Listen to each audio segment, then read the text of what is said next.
Hey everyone, it's your boy Graphic back with another video, and today we're going to be looking at the top 5 money-making methods in Albion Online. As many of you know, there are tons of viable ways to earn plenty of money playing Albion Online. Today we're going to be making a top 5 list featuring the best money-making methods in Albion Online, and we won't feature anything that depends on the opposing player and their gear. Like some PvP, ganking and ZVZ will not make the list. However, we are going to have a full list of the most viable and readily available methods for almost anybody to get started on making enough silver for that premium or that sweet mount you've always wanted. We're going to start off with number 5, looting hidden treasure. Hidden treasure you can find in almost any zone around the map in Carleon. We are going to be starting off, and we're going to use the realm gate to go to the black zone, and we're actually going to go to one of these safer zones and just kind of patrol around. The loot you're going to be looking for is going to be glowing as we run around here in the black zone. You can actually go to any zone. Red zones have the loot as well, but you're actually able to get anywhere from 1,000 items for 1,000 silver to you can get T8 gear from this. You really can. I have seen it done many times by a couple friends. They have been able to get T8 gear from taking these looting or these chests out here, these hidden treasures, and it's very viable way of making a lot of silver, even as a free-to-play player.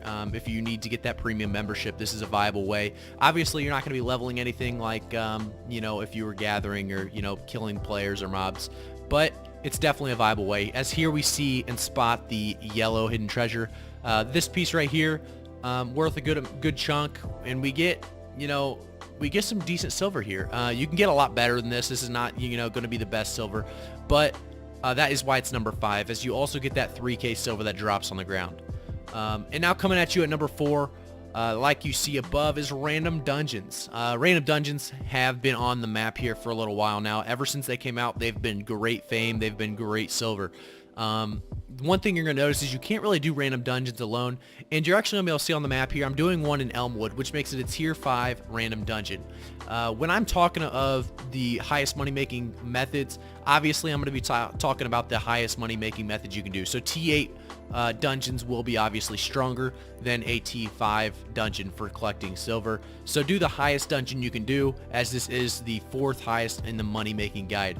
As you can see here, you can't really do it solo, as obviously I'm not going a great build for solo, but you really can't do it to the best of your ability unless you're going a healer, and then it's still not even viable most of the time. So you're gonna want to jump in with a bunch of other players. As you see here, we're doing this dungeon with a group of about 5-6.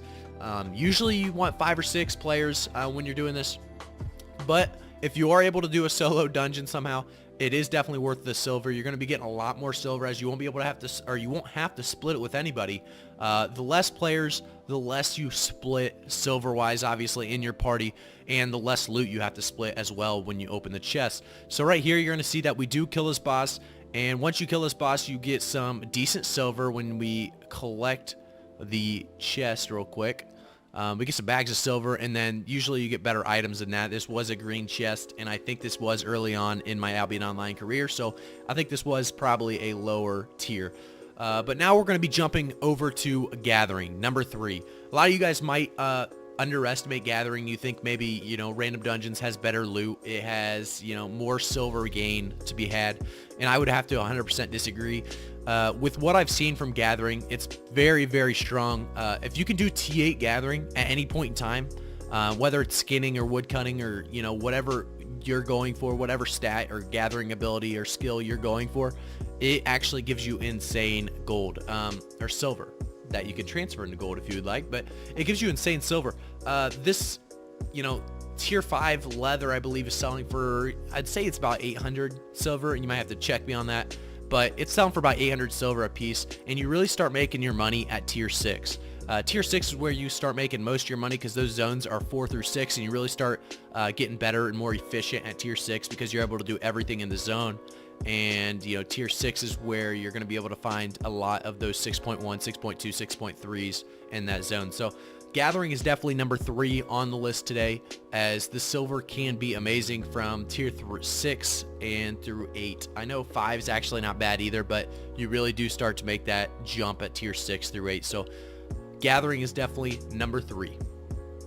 Now on number 2 on the list, like the top 3 fame farming methods, solo Hellgates makes a return and Hellgates makes a return. Altogether, Hellgates is one of the best silver making methods in the game. If you're going to do a solo like I am here in this video, I'm doing a solo, and I actually run into another solo, luckily enough, and I am able to jump on him and get myself a little 1v1 action. And you know why this did make the list is because the silver really isn't dependent on the opposing player's gear near as much as it is on the chest in the middle, kind of like random dungeons. As you can see here, I did get the 1v1 kill, and we will go and continue on killing the boss over here now, and you're going to be able to see the silver that drops from these things. It's absolutely unbelievable. As we pick it up, we get a tome as well, which is always good, but we get 4,000 silver just from that kill right there alone. We're going to take out some minions or mobs here and just kind of show you guys the silver you also get just from mobs. It's kind of crazy to think about. If you're doing it solo, it's actually worth killing the mobs, honestly, and running around the map. Right there, you can see the silver drop is just crazy. And obviously, like I said before, it made the top 3 list on top best fame farming methods. So I would definitely, spend some time learning Hellgates and find out what works for you. Obviously, there's always going to be a little bit of change needed because everybody's going to eventually run the same build. If there was one overpowered build that was better than every other build, everyone would be running it already and just getting free kills and winning everything. So obviously you're going to have to make some changes, but Hellgates is the way to go. If you're looking for fast and fun and more effective way of silver farming, it's just the best money making method to me because of how fun it is. But number 1 on the list is going to be coming up here, and it should be about no surprise to any of you guys. Number 1 on the list is going to have to be abusing the market. Now, abusing the market could mean many different things. I know you guys are probably thinking, what really are you thinking about when you're saying abusing the market? What are you really talking about? And I could be talking about many, many, many different things. Abusing the market could be the black market. It could be running items from city to city. It could be buying and selling to actual players. You can abuse the market in about any way you want and any way you think about. You can make silver if you just think about what you're doing and how impacts the other players around the world and their economy. So when I say abusing the market, you could gamble. I know you guys like the artifact gambling video a little bit. You can always gamble for artifacts, and that's one way to abuse the market. If you see one tier that is kind of decreasing, or you see in Martlock they're selling T8 bows for 200k, and Carleon they're selling them for 260k. You could buy a lot from Martlock and sell it at Carleon. But like in the video you're seeing below, or not below, but like the video you're kind of seeing, you can make a lot of money off of this method, and I really do think it's one of the best methods out there. It's obviously not as fun to me as what Hellgates would be, maybe, or anything of that matter, because honestly abusing the market is one of the most boring things for me. The only thing great about it is the amount of silver you gain afterwards, and just being happy about that. But this is my top 5 best money making methods in Albion Online, and I hope you guys like this video today, and I'll have to see you guys next time.